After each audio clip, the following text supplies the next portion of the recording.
Qunsulka wakiilka Midowga Yurub u fadhiya dowladda Puntland ahna mas'uul ka tirsan wasaaradda cadaaladda Belgium Dr. Maxamed Cawad Cabaase oo qaar ka mid ah saxaafadda Soomaalida la hadlayay ayaa ka hadlay mideynta jabhadda deegaanada Sool Sanaag iyo Cayn oo qorshihiisu meel wanaagsan maraya.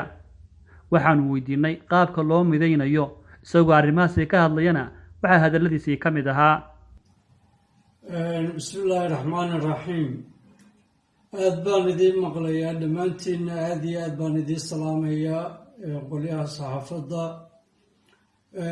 su-aashan aad i weydiisay markaan kaaga jawaabo waxa weeyaan mideynta ummaddan iyo masiirkooda ayay u taagan yihiin jabhadahan la mideynayo iyo kuwa dambe ee iminka lagu tala jiraba, waxayna wax weyn ka qaadanayaan deegaamada Sool iyo Sanaag iyo Cayn kuwaasoo loogu jiro danta guud ee dhulbaahante iyo mideynta dhulbaahante.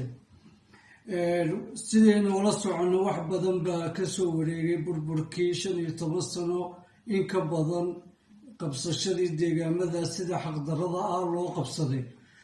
marka waxaa muhiimad ah in laga taliyo aayaha iyo mustaqbalka deegaamada, taasaana keenaysa jabhadahan iyo mideyntooda iyo horumarka iminka loo istaagay. dhibaatooyin ku filan ee dhulbaahanta waa soo martay, maantana wax qarsooni ma jiraan, wax walibana sidii ahaayeen loogu talagalay ayay u socdaan. shaararkii badnaa ee loo soo gashan jiray dhulbaahantana waa dhammaadeen, wacyiguna maanta wax badan baa isbedelaya. dadkana inay masiirkooda iyo mustaqbalkooda iyo aayahooda ay ka tashadaan waa biyo kama dhabcaan, waana geedka go-an.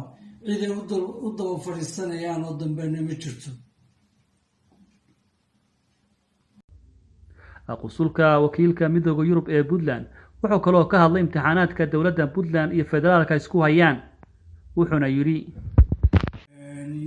USAID inta badan laga hadlayo ee social media iyo meel kastaba qabsatay. horta xukuumad dadkii deegaan dadkii lahaayeen ay maanta gacanta aysan ugu jirin, oon xor ahayn, oo cagajugleynta iyo dibadaabyada iyo dhibaatada iyo dilka iyo intaa lagu hayo maalin walbana sidii la doona laga yeelaya mujtamaca iyo shacabka Sool iyo Sanaag iyo Cayn ku nool. waa arrin aad iyo aad looga xumaado inaynu maanta aynu ka doodno 340 wiil baa dahab qandaraas ay kasoo qaadatay USAID aan waxba laga bixin. dhibna male, marka si loo eego xaq baynu ugu leenahay inaynu u doodno, laakiin waa goorma. waxa weeye waa marka adigu aada muuqatid oo adigu aada meel iska soo saartid, markaasaana bini aadankana wax la qaybsan kartaa, waxaagana wax lagugu dari karaa.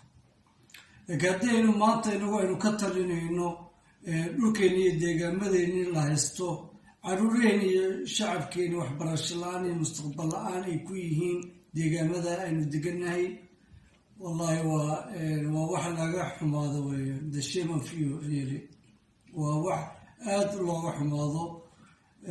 runtiina waxaynu qaadan karayna maaha, mustaqbal ahaan iyo masiir ahaanna waxaynu wanaagsanna maaha.